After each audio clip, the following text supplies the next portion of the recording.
रघुनाथपुर की लड़ाई जो है वो बहुत ही दिलचस्प होती जा रही है, दरअसल इसलिए क्योंकि यहाँ पर अब मुकाबला त्रिकोणीय हो गया है।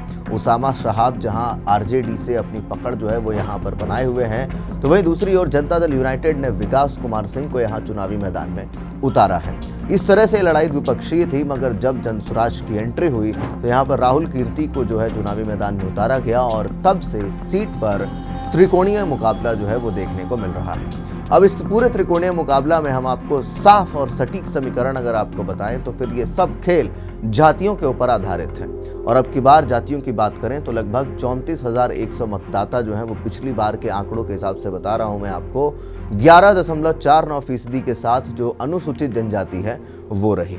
और इसी के साथ जो 7,469 जो है 2.52% जो है वो जनजाति है यहाँ पर, ठीक है। और इसी के साथ इस चीज को समझिए कि जो मुस्लिम मतदाता की संख्या है वो करीब 68,552 है, यानी 23.2% है। और यहीं पर मुस्लिम मतदाताओं का पूरा खेल जो है वो आपको नजर आएगा। आप इस चीज को ध्यान देंगे कि यहाँ पर यादव जो मतदाता हैं वो लगभग 10% हैं। कुल बताएं तो 28,490 उम्मीदवार मतलब मतदाता हैं, उम्मीदवार नहीं मतदाता हैं, और ये 9.6% हैं, यानी इस 23.2% मुसलमान और 9.6% यादव। अगर MY समीकरण के साथ चलें तो ये कुल लगभग 33% होता है। और ये 33% मतदाता तो अब आरजेडी के पक्ष में ही जाता हुआ नजर आ रहा है। तो इस तरीके से समझिए कि जब ये उस तरफ चला जाएगा तो बाकी जो मतदाता हैं अब वो किस ओर मुड़ेंगे ये ही जीत तय करेगा। अगर इनमें से कुछ वोट बैंक को जनसुराज के उम्मीदवार काट लेते हैं, जो कि अति पिछड़ा समुदाय का वोट बैंक है, या फिर जो आपका ब्राह्मणों का वोट बैंक है, ये अगर कुछ हद तक अगर जनसुराज काट लेती है तो फिर यहाँ पर गेम जो है वो बीजेपी के हाथ से, एनडीए के हाथ से, जदयू के हाथ से निकल जाएगा। यानी कि इस चीज़ को समझिए कि यहाँ पर जो सबसे बड़ा फैक्टर है वो है कि जो यहाँ पर अनुसूचित जाति है, जनजाति है, वो किसको वोट कर रही है। और अब की बार जो चिराग पासवान है वो एनडीए के साथ ही हैं, और एनडीए के साथ होने की वजह से बीजेपी को यहाँ पर उम्मीद है। उम्मीद इसलिए क्योंकि अब यहाँ पर चांसेस हैं कि वो अपनी सीट को निकाल सकते हैं। और यही शायद वजह रही होगी कि सिवान में योगी आदित्यनाथ पहुंचे। योगी आदित्यनाथ ने तेजाब कांड को लेकर के, शहाबुद्दीन को लेकर के अपनी आवाज़ बुलंद की। उन्होंने कहा अपराधियों को, माफियाओं को हमने मिट्टी में मिला दिया। और वो कहीं ना कहीं दर्शाना चाह रहे थे कि बिहार जो है वो जंगल राज की ओर जा रहा है, क्योंकि शहाबुद्दीन का तेजाब कांड, शहाबुद्दीन के कारनामे जो थे वो सबको याद है। और इसी वजह से उसामा शहाब को इसका नुकसान होता हुआ नजर आ सकता है। अब इस चीज़ को समझिए कि अगर ये 33% लोग एक साथ रहते हैं और बाकी के जो गैर 33% समुदाय के लोग हैं, जनजाति हैं, ब्राह्मण हैं, जो भी समुदाय से आते हैं, वो ओबीसी हैं, अगर ये लोग एकजुट होकर के बीजेपी एनडीए को मजबूत करते हैं तो फिर यहाँ पर सीट निकल जाएगा। और शायद यही वजह है कि योगी आदित्यनाथ की यहाँ पर रैली हुई और कहीं ना कहीं ये समीकरण जो है वो साधने की कोशिश की गई। अब जरा 2024 के आम चुनाव तक जो संख्या है वो हम आपको बताते हैं। ये जो कुल संख्या है ये 3,08,263 है, लेकिन चुनाव आयोग ने जो SIR रिपोर्ट अभी जारी की थी उसमें यहाँ से 2,462 नामों का जो कट कर दिया गया है वोटर लिस्ट से, उनको हटा दिया गया है, क्योंकि ये नाम जो है वहाँ पर शायद रहते नहीं थे या कुछ लोगों के दो जगह वोटर ID थे, इस वजह से। अब ज़रा देखिए ध्यान से कि यहाँ पर लगातार जो वोटिंग टर्नआउट है वो 53 से 55% के बीच में रहता है, यानी 53 से 55% लोग घरों से निकल करके यहाँ पर मतदान करने जाते हैं, ठीक है। तो ये दर्शाता है कि रघुनाथपुर जो सीट है वो बहुत ही प्रतिस्पर्धात्मक सीट बनी हुई है, जहां पारंपरिक पार्टियों के बीच कड़ा मुकाबला होता है। और अब हम आपको एक एक करके बताते हैं कि क्योंकि जो पास्ट ट्रेंड होते हैं उसी के आधार पर प्रेजेंट को सेट किया जाता है, और कई सर्वेस इसके पीछे होते हैं। और जो 2020 में जदयू के जो उपेक्षाकृत कमज़ोर प्रदर्शन था उसकी बड़ी वजह थी चिराग पासवान की पार्टी, और इसी वजह से अब इस पार्टी को पुनर्विचार करना पड़ा। और अब खैर चिराग पासवान साथ में हैं, तो अब की बार यहाँ से जो अनुसूचित जाति जनजाति की जो सीट है वो कहीं ना कहीं जदयू के पाले में जाती हुई नजर आएगी।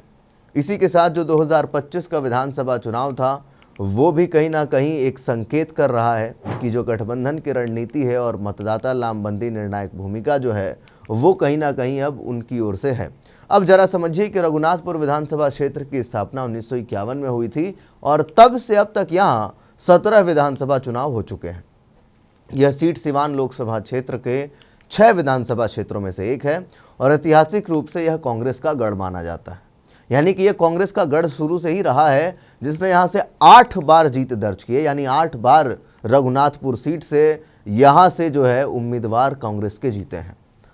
अब इस चीज़ को देखिए कि राष्ट्रीय जनता दल जो है वो भी इस सीट से 2015 और 2020 में 2 बार लगातार जीत हासिल की है।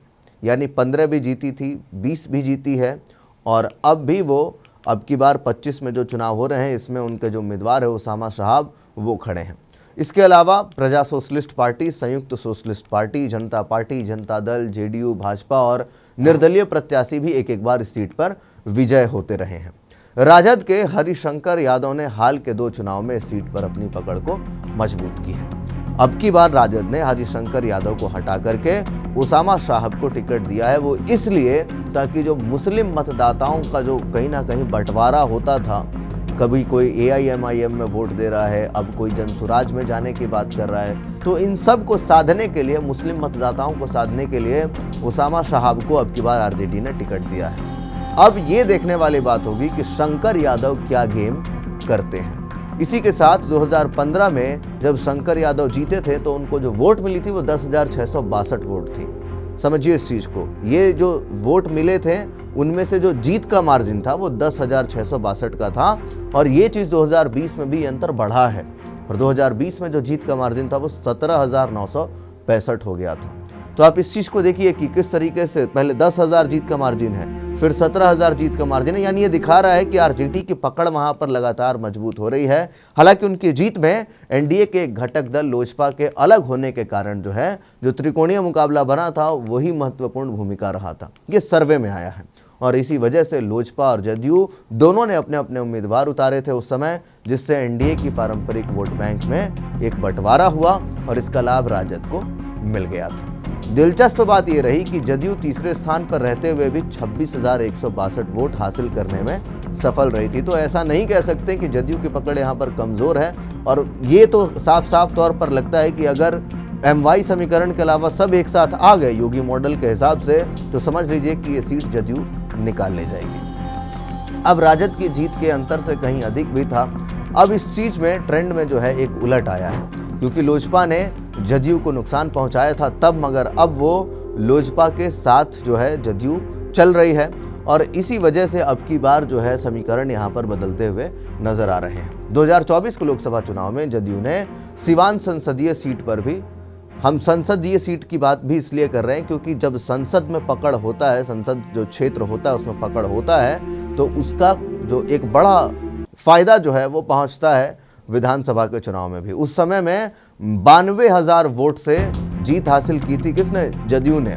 लेकिन रघुनाथपुर विधानसभा क्षेत्र में वह निर्दलीय उम्मीदवार होना जो थी हिना साहब, उनसे 3,891 वोटों से वो जो हिना साहब थी वो पीछे रह गई थी। यानी कि जदयू की वहाँ पर बम्पर वोट जो है वो मिले थे लोकसभा के चुनाव में और यही परिणाम है जो कि आगामी 2025 के विधानसभा चुनाव में जदयू की दावेदारी को और मजबूत कर रही है। क्योंकि विधानसभा में तो भले परफॉर्मेंस अच्छा नहीं था, वहाँ शंकर यादव जीत गए, लेकिन लोकसभा में दबदबा बढ़िया था। और 2020 के विधानसभा चुनाव में रघुनाथपुर में कुल 2,96,780 पंजीकृत मतदाता थे, जिनमें से 53.55% जो है वो मतदान करने गए थे। तो यहाँ पर एक लड़ाई जो है वो बड़ी रोमांचक है। रोमांचक इसलिए क्योंकि अब की बार अगर MY समीकरण के अलावा लोग नहीं बंटते हैं तो फिर तो जदयू इसको निकाल लेगी और अगर बंट जाते हैं तो फिर उसामा साहब को आगे जीतने से कोई भी नहीं रोक पाएगा। हालांकि आप क्या कुछ सोचते हैं रघुनाथपुर में क्या होगा अब की बार? कौन जीतेगा, कौन हारेगा? आपके दिमाग में क्या चल रहा है? कमेंट बॉक्स में अपनी राय लिख करके ज़रूर दें। तब तक के लिए दीजिए इजाज़त। धन्यवाद।